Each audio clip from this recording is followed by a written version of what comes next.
નમસ્કાર દર્શક મિત્રો, સત્યનો માર્ગ ન્યૂઝ ચેનલમાં આપ દર્શક મિત્રોને હાર્દિક સ્વાગત છે।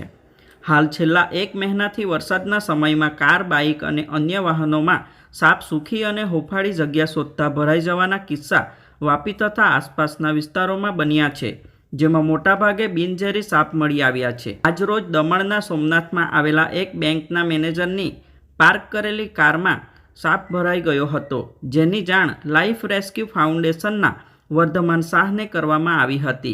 જાણ થતાં ઘટના સ્થળે પહોંચી તપાસ કરતા સાપ કારના બોનેટમાં છુપાઈ ગયો હતો। Snake rescue expert Vardhaman Shah દ્વારા કાર માલિકને જણાવવામાં આવ્યું હતું કે સાપ એક બિનઝેરી પાણી સાપ છે, છતાં સાવધાનીના ભાગરૂપે તેને કાઢવું જરૂરી છે। કારને નજીકના સર્વિસ સ્ટેશનમાં લઈ જવામાં આવી હતી। લગભગ 2 થી 2.5 કલાકની મહેનતે સાપને સુરક્ષિત બહાર કાઢી લેવામાં આવ્યો હતો। સાપને પાણીવાળા વન્ય ક્ષેત્રમાં છોડી દેવામાં આવ્યો હતો। સાપ નીકળી ગયાની જાણ બેંકના મેનેજરને થતાં હાશકારો લીધો હતો।